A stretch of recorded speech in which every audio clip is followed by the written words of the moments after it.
هيوط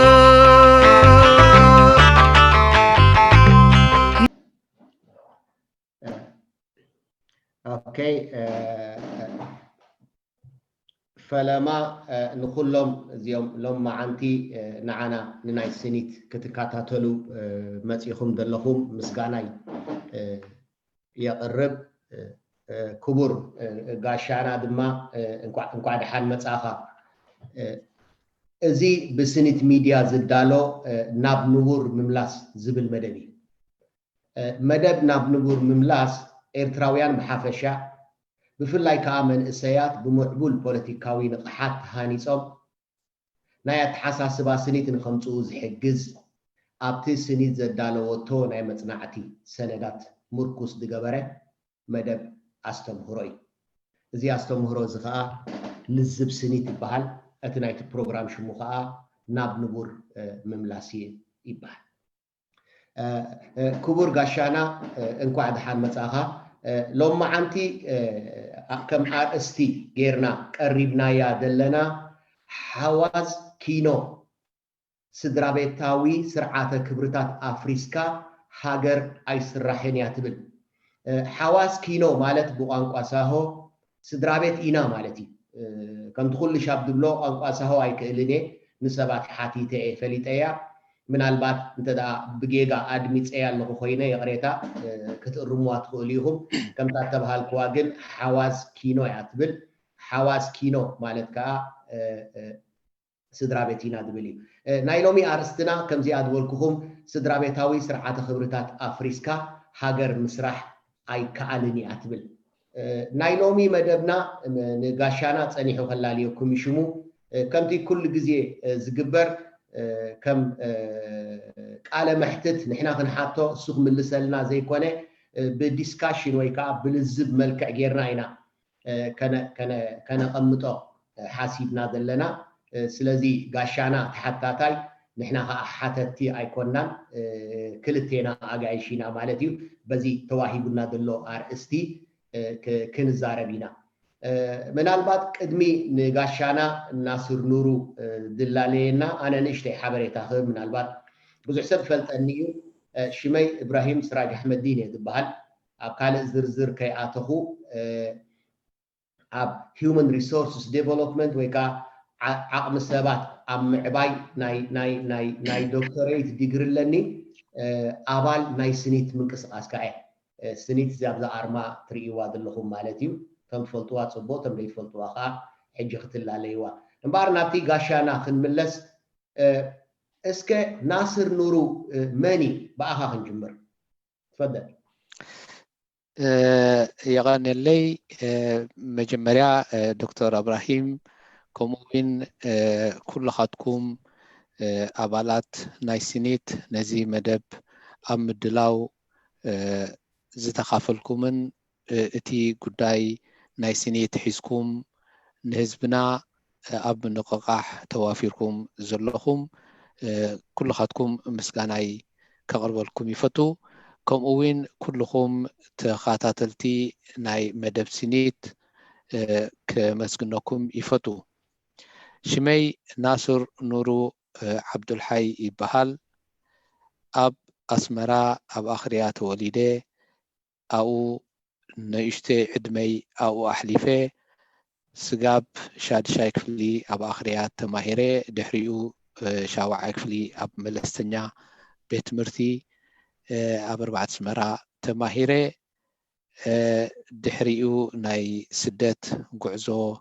تجميرو مالتيو ابتي ناي 75 مس دراي كاب إرترا نسودان كيده اب سودان تمرتي قصيله مالتيو ابتي اب مجرستا ناي سبعاتات بناي يونايتد نيشن زتخفته بيونسكو تباهيلو زفلت بيت مرتي او كاب شامنا كفلي سغاب 10 تخفلي او تماهيري 10 تخلته اب سودان مسوداكو دحريو እንደገና ካላይ ስደት تسعيبو مالتيو كاب سودان كان إيروبا مزية مالتيو أب شودن لعلي 30 عامت غيره حجي زغمطلو اب شودن اب ستوكهولم يزغمط اب شودن دحر ممصاي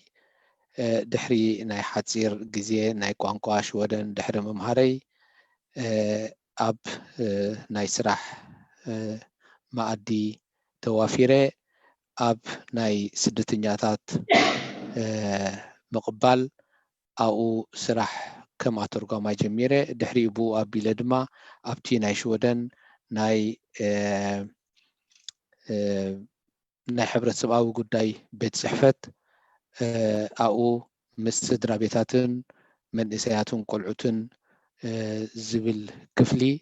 او سراح جميره ني لعلي شمونت عمت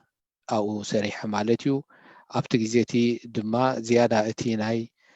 سوشيولوجين سايكولوجين بزح زبله كورسات موساد ابت سرحي كمعبللو زخالكو نيرو دحرزي اتي دليتن حلمن ناي تمرت مقصال سلازنبره تسرح اقاريصه ناب يونيفرسيتي جميره اب يونيفرسيتي mathematics and applied mathematics and mathematical statistics اصنعه master's degree اب applied mathematics علني دحريو اب ناي pharmaceutical industry اب ناي research and development نلعل 10 عامت سريحه ابز غزي زخا اب ناي public health agency ناي شودن كم حلافي ناي اتي كفلي داتان ريجسترن زبل كم حلافه خوينه يسرح له بحسر زبله زي يمثل اتي دحر بايتاناتي يغني لي ناصر نورو نحناون بالسنيت كنعدمه كان كلنا بفلاي ابزانا يلوم معانتي سدرا بيتات افريسكا هاجر يسرحني ابتبل ارستخ مرصكا خلنا اتي زلكا دحر بايتا مس منسياتن مس قلعون ابز سرح زي تسرحو اب سايكولوجي اب سوشيولوجي زتفلاليه عينه تمرتي كم زوسدكا سلتفلتنا ابرسي دما ابتي ريسيرش اند ديفلوبمنت ديبارتمنت لتسرحكا منالبات اغاطامي اتي the right person نقولو the right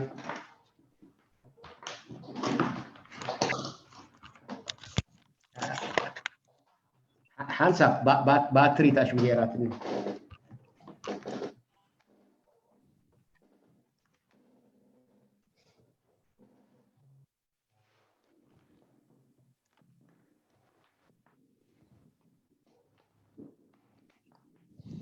يغريتا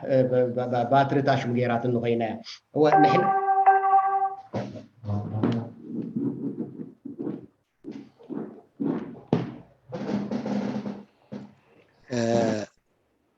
اوكي دكتور قاعد ماتس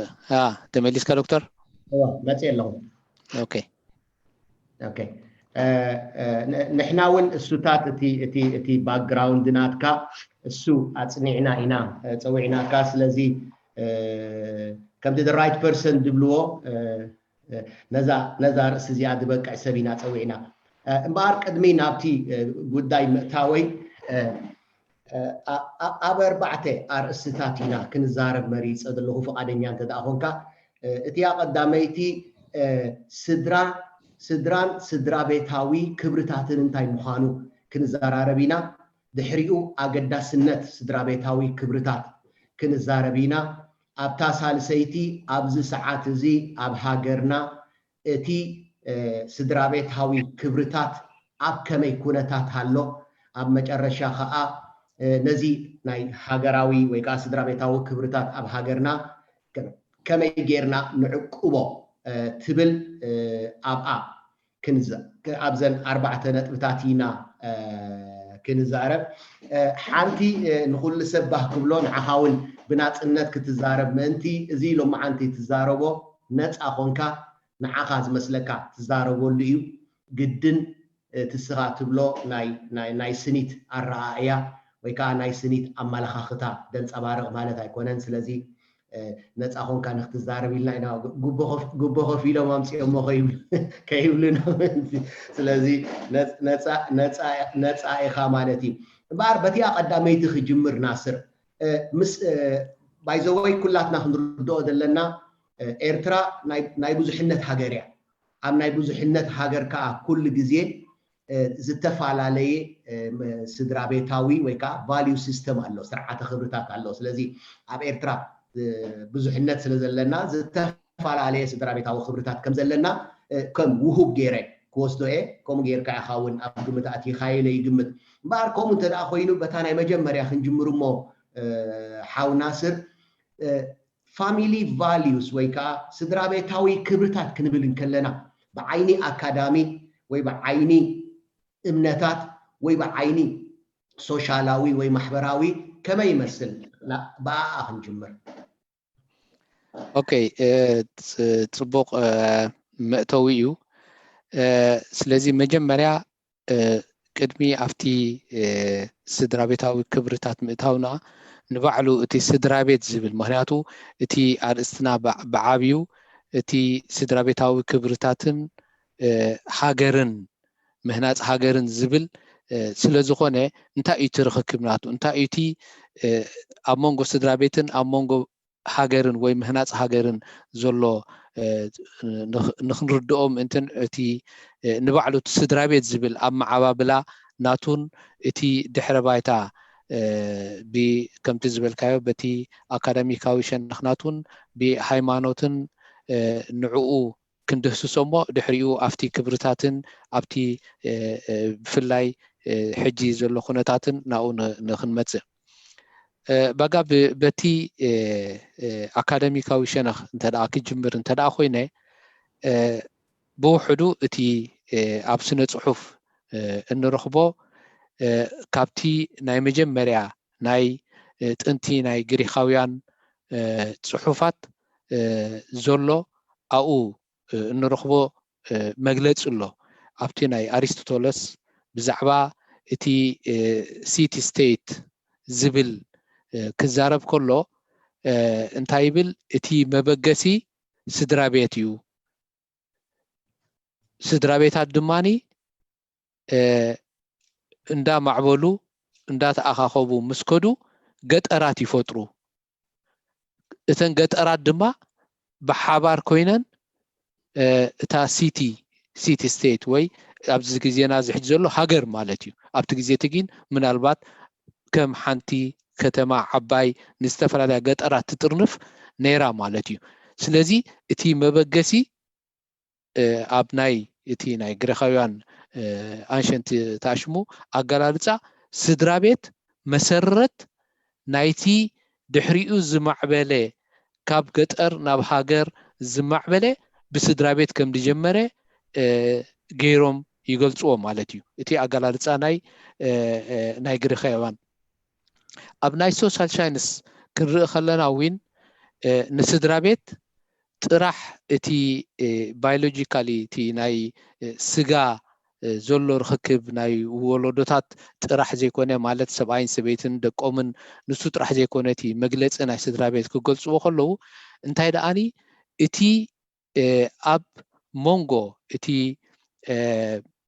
ፕራይቬት ስፌር ዝበሃልን እቲ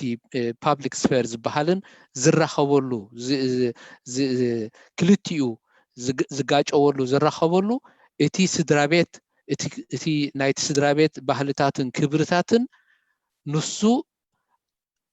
ካብ እቲ ዝነኣሸ ስድራ ቤት ጀሚሩ ናብቲ ዝዓበየ ስድራ ቤት እቲ ሃገር ንዝብል ንዕኡ በቲ ስድራ ቤት ከም ዝጅምር ይገልፅዎ ማለት እዩ በጋ ኣብቲ ናይ ሶሻል ሳይንስ ክንርኢ ከለና ንስድራ ቤት እቲ ግደ ናይ ስድራ ቤት ስኒ ጥራሕ ኣብቲ ስድራ ቤት ተሓፂሩ ዘይኮነ እንታይ ደኣኒ ወሳኒ ግደ ኣብቲ ሕብረተሰብኣውን ፖለቲካውን ርክክባት ኣብ ውሽጢ እቲ ሕብረተሰብ ኣብ ሓደ ሃገር እቲ ስድራ ቤት ዓብይ ግደ ከም ዘለዎ እቲ ስድራ ቤት ወሳኒ ግደ ከም ዘለዎ እዮም ዝገልጽዎ ማለት እዩ ስለዚ እቲ ስድራ ቤት እቲ ናቱ ምውሳእ ኣብ ውሽጢ እቲ ስድራ ቤት ጥራሕ ዘይኮነ እንታይ ደኣኒ ብደረጃ ሃገርን ብደረጃ ኣህጉራዊን ዊን ሰጊርካ ክርአ ዝኽእል እዩ ይብሉ ምክንያቱ እቲ ስድራ ቤታት ዘፍረዮም ሰባት ውልቀ ሰባት ንሳቶም እዮም መራሕቲ ሃገር ዝኾኑ ንሳቶም እዮም ናይ ዓለም ፖለቲከኛታት ናይ ዓለም ሳይንቲስትስ ናይ ዓለም ኩሉ ኮታ ኣብቲ ሕብረተሰብ ዘሎ ምውሳእ መሰረቱ ካብ ስድራ ቤት እዩ እዚ ስለ ዝኾነ እቲ ስድራ ቤት ጥራሕ መሰረት ዘይኮነስኒ ወሳኒኡ ኒ ዝኾነ ሕብረተሰባዊ ቅርጻ ሕብረተሰባዊ ምትእኽኻብ ኣብ ደረጃ ናይ ተኣሽሙ ክንሪኦ ከለና ስድራ ቤት ወሳኒ ግደ ኣለዎ ዝብል ኣጋላልጻታት ንረክብ ማለት እዩ እቲ ካልኣይ ሸነኽ ኣብ ናይ እቲ ብናይ ኣካዳሚ ክንሪኦ ከለና ድማ ናይ አይዲዮሎጂ ድማ ኣሎ ንሱ ድማኒ እቲ ካብ ናይ ዳርዊን ቲዮሪ ዝተመስረተ እቲ ናይ ምዕባለ ክግለጽ ከሎ ብፍላይ ኣብ 18 ክፍለ ዘመን ሓደ ናይ አንትሮፖሎጂ ደጽና አሜሪካዊ ሉዊስ ሞርጋን ዝተባህለ ድጽሓፋ ጽሕፍቲ ብ1877 ነይራ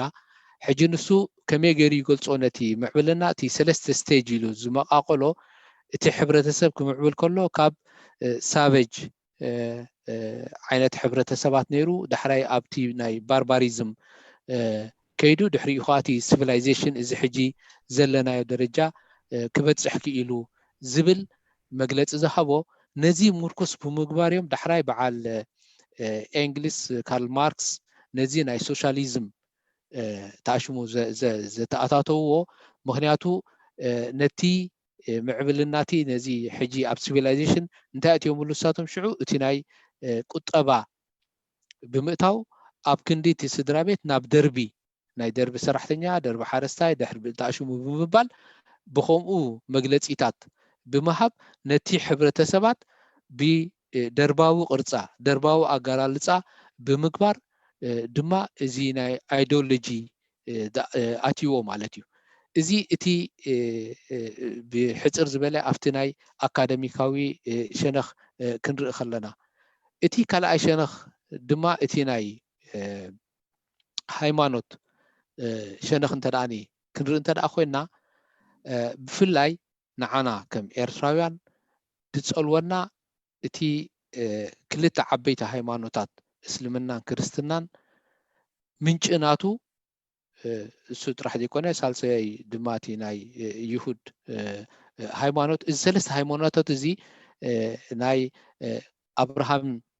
ሃይማኖት ተባሂሉ ድጽዋዕ መበገሲኡ ካብ ናይ ሰይድና ኢብራሂም ናይ አብርሃም እዩ ተበጊሱ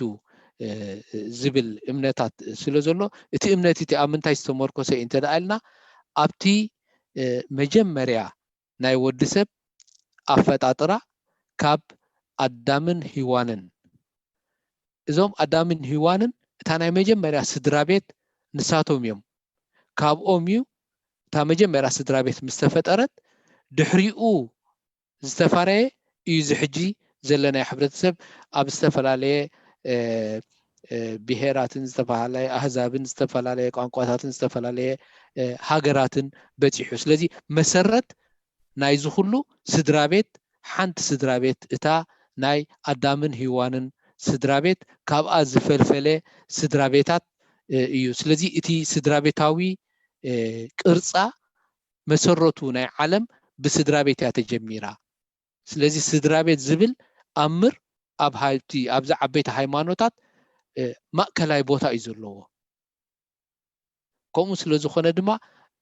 እንታይ ንረክብ እቲ ካልኣይ ሸነኽ ኣብዛ ሃይማኖታት እዚ ሓደ ስድራ ቤት ክቀውም ከሎ ብቃል ኪዳን እዩ ዝቀውም ሱቕ ኢልካ ዘይኮነ ዝቀውም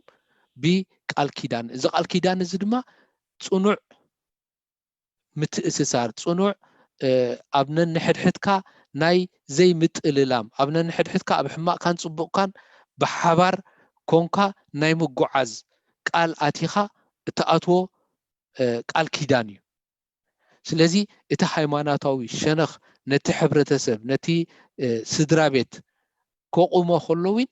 ኣብ ምቋም ናቱ ብዙሕ ጥንቃቐን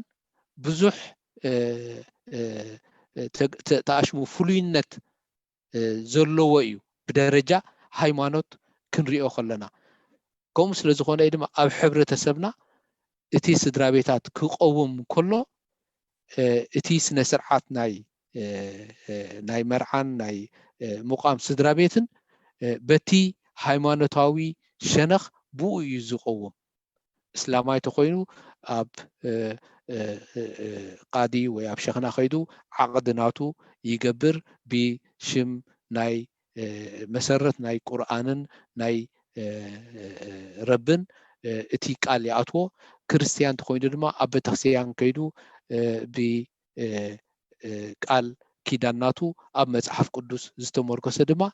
قال آتيو نتي سدرابيت يفطرو مالتي سلازي ات سدرابيت بمسرتو كفطر كله كاب مبغسيو حيزو زبغس كبرن حيزو زبغس مبصعن حيزو زبغس ناي ننحدحدكا ناي متأسسار فولي زخونه دلدل زخونه قال كيدان مسرت غيري زبغس سلازي ازي عبي قد الله اب صنحنا ابتي زمت كفليتات وين كنرينا نايزي اتي حجه كمي يمثلالو نزبلن سلازي ازي اتي هايمانوتاوي شنخ كنريو خلنا بخمو تمساساري ولا ابتي كالا هايمانوتات وين انت دارينا نابنت كم ابناي هندو انت دا خنرو خونا بعل هندن ناي ايشيا زلو هايمانوتات انت دا خنرو خونا وين بخمو ولا كو كابزي زبلنا ناي ابراهاماتيك ريليجين زبلنا سلسته كومو عينت انت ديكونه جين افتي فاميلي values افتي ناي سدرابيتاوي كبرتات جين بتمساسالي اتي قال كيدان كእتو كله فولي كبرتات زحازه ابتي ناتوم امنت زتمركوسه بو مسرت اتي سدرابيت زقوم مالتيو سلازي اب ناي هند هند انت اخوينا اتي كل شع حدا مراحل له سدرابيت ابتي ناي سيستم ناي هندو حدا مراحي كارتاز بحال انت اشمر له حدا سب حجز سبزي نتي رأسي ناي سدرابيتيو سباي كون خل سبيت تكون تخل ابتي بحالتي ولا قاد توم دوزحو اسو تخونو جين قوال نسيتن كلاي كتكون تخيلاتا رأسي وي هيد اوف ذا فاميلي تبحال اتي كارتا زبلو الله ماتي حجي ازي عبي بوزيشن زلو نايتا سدرابيت بملأ كله قطباون حبرت سباون قدايات زوسن ناي مجرشتا قال زلو اكالي سلازي اذا عينت سيستم ازي ناي سدرابيتات ابتي زتفلالي هايمانوتاتن ባህልታትን ተዘርጊሑ እንረኽቦ ማለት እዩ ብጀካ ኣብ እስልምናን ክርስትናን አይሁዲዝም ጥራሕ ዘይኮነ ወላ ኣብቲ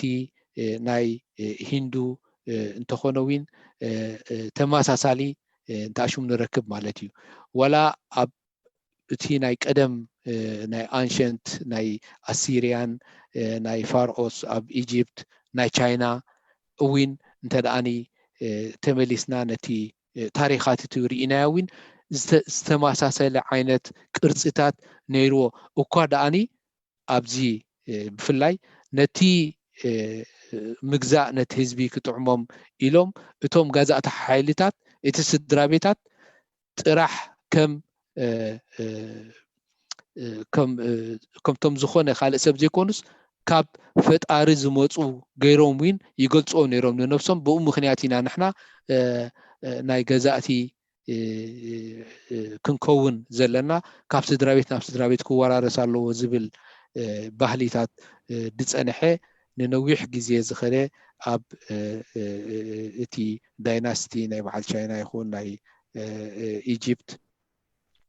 እውን እቲ ስድራቤታዊ ቅርፂታትን እቲ ስድራቤታዊ ክብርታትን ዊን ንረኽቦ ሕጂ እንታይ እዩ ዘርእየና ዘሎ ብሓፈሽኡ ወላ ብደረጃ ዓለም ዊን ክንሪኦ ከለና ኣብ ኩሉ ሸነኻት ናይ ዓለም እቲ ስድራቤት ዝብል እቲ ቦታ ናቱን እቲ ግደ ናቱን ኣብ ታሪክ ይኹን ዋላ ስጋብ ሕጂ ዘለናዮ ማእከላይ ቦታ ከም ዘለዎ ሕብረተሰብ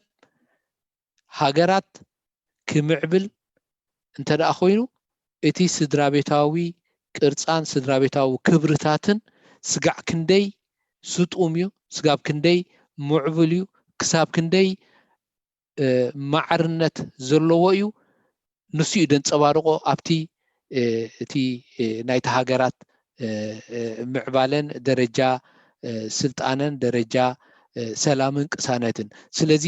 ስድራቤት ክንብል ከለና ጥራሕ ብቀሊሉ ብንእሽተይ ዘይኮነ ክንሪኦ ዘለና ብዕምቆት ናቱ እንተደኣ ርኢናዮ ከምዚ ክብሎ ዝፀናሕኩ ብደረጃ ሃይማኖት ይኹን ብደረጃ ሕብረተሰባዊ ቅርፃ ኣካባቢና ናይ ሕብረተሰባትን ናይ ሃገራትን ማእከላይ ቦታ ዘለዎን ወሳንን እዩ እዚ ስለ ዝኾነ ብዛዕባ ስድራቤት ክንዛረብን ብዛዕባ ስድራቤታት ቅርፅን ክብርታትን ፈሊጥና ነቲ ሃገራዊ ክብርን ሃገራዊ ኣሰራርሓን መሰረቱ ንሱ እዩ ካብኡ ተበጊስካ ኣኻ እቲ ሃገር ክትገልጾ ትኽእል ታሽሙ ክትገብሮ ትኽእል ማለት እዩ ክትሃንጾ ትኽእል ስለዚ እዚ ስለ ዝኾነ እቲ ኣብ ሓደ ኣገላልፃ ኣለዊን ኣብ ናይ ሶሻል ሳይንስ ይመስለኒ እንታይ ይብሉ ስድራቤት ስኒ ከም ሓደ ሰራውር እዩ ሃገር ድማ ፌሪያ ኣብዚኣ ጠጠው ከብለካ ናስር ምክንያቱ ናብቲ ሓንቲ ክትወስደና እያ እዛ ኣዘራርባኻ ኣብታ ናባዓትና ኣገዳስነት ክትወስደና እንድያ ኣብኣ ክበል ሕጂ ድሕሪ ቁሩብ ደቃይቕ ናይ ዕረፍቲ ግዜ ክንወስድ ኢና እዞም ተዓዘብትና ከይነድክሞም ምእንቲ ድሕሪ ቁሩብ ደቃይቕ መሊስና ክንመለስ እንዲና እንታይ ኢኻ ክትብለና ፀኒሕካ ብሓፈሻ ግን ስድራቤት ማለት መሰረት ናይ ኩሉ እያ ንሃገር ደመሓድር ይኹን ዘየመሓድር ካብኣ እዩ ዝወፅእ ኣብ ርእሲኡ ከዓ ኣብተን ሰለስተ ናይ አብርሃም ዝበሃላ ሃይማኖታትን ዳርጋ ኣብ ኩሉ ስልጣነ ናይ ዓለም ቤተሰብ ወይ ከዓ ስድራቤት ኣገደሰይቲ እያ ክትብለና ዘለኻ ስለዚ ናብታ ትመፅእ ሕቶ ክንሓልፍ ኢና ድሕሪዛ ብሬክ ምስ ወሰድና ዕረፍቲ ምስ ወሰድና እሳ ከዓ ኣገዳስነት ናይ ስድራቤታዊ ክብርታት ኣብ ኤርትራ እንታይ ይመስል ኢልና ናብኣ ክንዛረብ ኢና እሞ ናብታ ዕረፍቲ ክንከይድ ኣይትፈለዩና ተዓዘብቲ ድሕሪ ቁሩብ ደቃይቕ መሊስና ክንምለስ ኢና ንእሽተይ ዕረፍቲ ክንገብር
زيتفتو بخرا أسمراي عدي نهزبا عمبابا أسمراي عدي نهزبا